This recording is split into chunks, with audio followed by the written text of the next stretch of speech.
संभाजी ब्रिगेडचे प्रदेशाध्यक्ष प्रवीण गायकवाड यांच्यावरती सोलापूरच्या अक्कलकोटमध्ये शाईफेक करून हल्ला करण्यात आला आहे।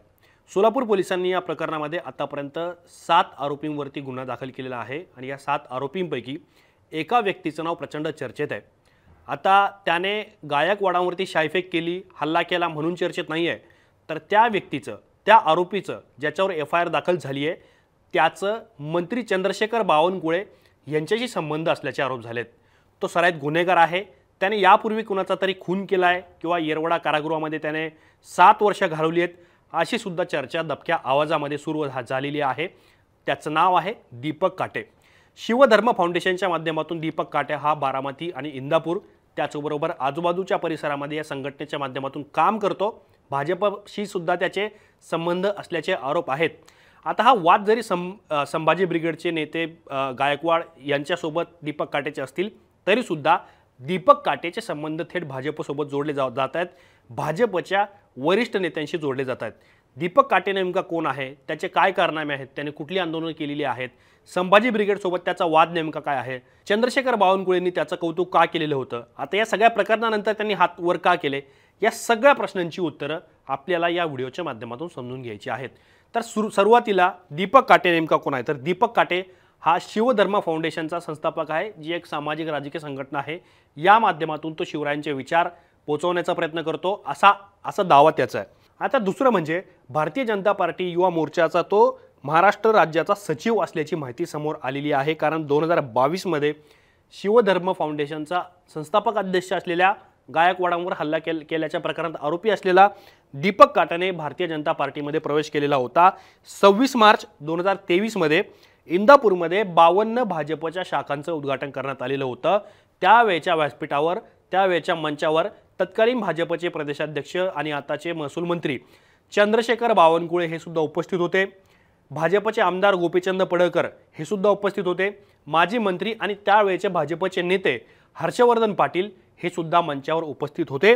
आणि त्यावेळेला एवढ्या सगळ्या नेत्यांची मांदियाळी मंचावर असताना दीपक काटेवर कशा पद्धतीने बावनकुळेंनी स्तुतीसुमनं उधळलेली होती, त्यांचे कसं कौतुक केलेलं होतं हे आपण पाहूयात। आणि त्यानंतर त्याने कशा पद्धतीने आंदोलनं केलेली आहेत, त्याचा संभाजी ब्रिगेडशी वाद नेमका का सुरू झालाय हे सुद्धा आपल्याला समजून घ्यायचं आहे। मी दीपक अण्णा काटेचं अभिनंदन करण्याकरता आज या ठिकाणी इंदापूरला आलो आहे।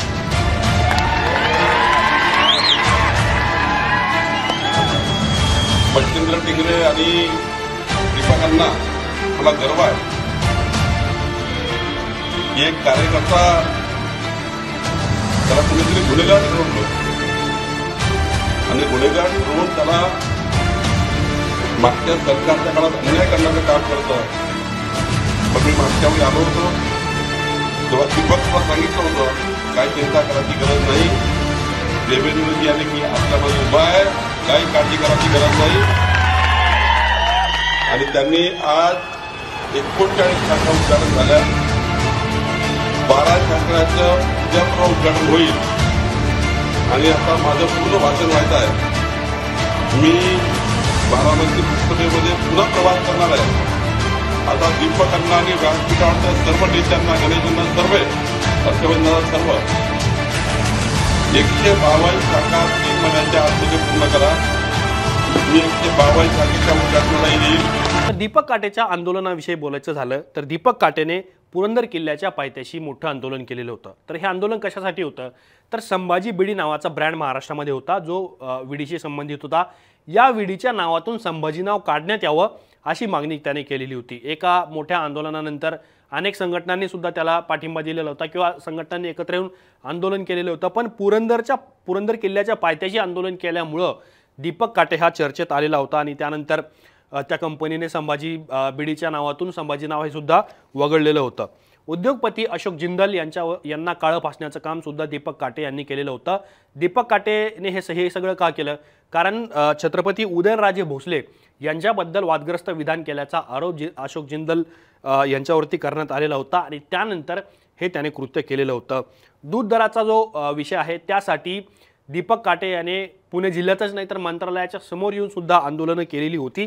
आणि त्याचं पुढचं आणि सगळ्यात महत्त्वाचं आंदोलन म्हणजे संभाजी ब्रिगेड या संघटनेच्या नावात छत्रपती नाव लावण्यात यावं आणि छत्रपती संभाजी ब्रिगेड असं नाव या संघटनेचं ठेवण्यात यावं। अर्थात त्याचा रोख हा संभाजी ब्रिगेडचे नेते असतील, मग पुरुषोत्तम खेडेकर असतील किंवा मग प्रवीण गायकवाड असतील किंवा अन्य नेते असतील, त्यांच्यावरती त्याने सातत्याने टीका केलेली होती आणि म्हणूनच या संभाजी ब्रिगेडच्या नावातून, या संघटनेच्या नावातून केवळ संभाजी या नावाचा उल्लेख बंद करण्यात यावा आणि त्या जागी छत्रपती संभाजी ब्रिगेड असं नाव करण्यात यावं। यासाठी त्याने प्रवीण गायकवाड यांच्यावरती हल्ला करण्याचा प्रयत्न केला, त्यांना काळा फासला आणि त्यांच्यासमोर त्यांचा निषेध केला। आता सोशल मीडियावर एक थेरी दीपक काटे याच्याबद्दल चालवली जाते की दीपक काटे हा सराईत गुन्हेगार आहे, त्याने 7 ते 8 वर्ष पुण्यातल्या येरवडा जेलमध्ये घालवलेली आहे। तिथून तो बाहेर आलेला होता, त्यानंतर त्याने इंदापूरमध्ये एक खोली भाड्याने घेतली, तिथे तो राहत होता आणि त्यानंतर त्याने भाजपच्या बड्या नेत्यांशी त्यांच्या संपर्कात आला, भाजपसोबत त्याने काम करायला सुरुवात केली। तर एक सुद्धा थिअरी अशी आहे की इंदापूरच्या नीरा नदीकाठी सराटी गावामध्ये त्याने त्याच्या सख्या चुलत भावाचा खून केलेला होता। शेतीच्या बांधावरून 2 कुटुंबियांमध्ये भांडणं झालेले होते आणि त्याने आपल्याच भावाचा जीव घेतल्याचा सुद्धा आरोप त्याच्यावरती आहे किंवा त्याच्यावर एक थेरी सोशल मीडियावरती अशी चालवली जाते।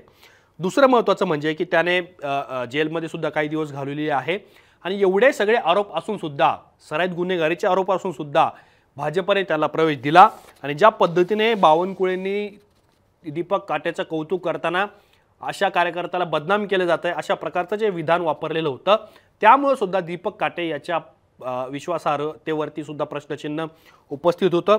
आता हा सगळं आपण दीपक काटेचा कच्चा चिठ्ठा जर पाहिला तर दीपक काटे याचे फोटो अनेक भाजप नेत्यांसोबत सुद्धा दिसतात। म्हणजे चंद्रकांत पाटील यांच्यासोबत सुद्धा दीपक काटेचे फोटो आहेत, स्टेजवर जिथे बावनकुळे बसलेले आहेत त्यांच्यासोबत सुद्धा दीपक काटे दिसून येतोय किंवा अन्य जे स्थानिक भाजपचे नेते आहेत त्यांच्यासोबत सुद्धा दीपक काटेचे फोटो इंस्टाग्राम रील्स आणि फेसबुकवर पोस्ट आता या समोर यायला लागले आहेत। त्यामुळं अक्कलकोट पोलीस किंवा सोलापूर पोलीस या सगळ्या प्रकरणामध्ये कशा पद्धतीने कारवाई करणार हे पाहणं महत्त्वाचं ठरणार आहे। आणि दुसरीकडे प्रवीण गायकवाड हे सुद्धा सांगतात की मी या घटनेचा निषेध मात्र करणार नाहीये, पण ज्याने माझ्यावर हल्ला केला त्याला या घटनेचा पश्चाताप होईल। संभाजी ब्रिगेडचे कार्यकर्ते सुद्धा आक्रमक झालेले आहेत। भाजपने म्हणजे बावनकुळेंनी दीपक काटेला डिफेंड केलेलं नसलं तरी सुद्धा त्याच्याशी आमचा काही संबंध नाहीये असं म्हणत हात वर केलेले आहेत। त्यामुळे आता या प्रकरणामध्ये आगामी काळात कोणती महत्त्वाची घडामोड घडणार हे सुद्धा पाहणं अत्यंत महत्त्वाचं ठरणार आहे। तुमचं या प्रकरणाबद्दल मत काय आहे, तुम्हाला काय वाटतं हे आम्हाला कमेंट बॉक्समध्ये जरूर कळवा। असेच माहितीपूर्ण व्हिडिओ पाहण्यासाठी मुंबई तकच्या यूट्यूब चॅनलला सबस्क्राईब करायला विसरू नका।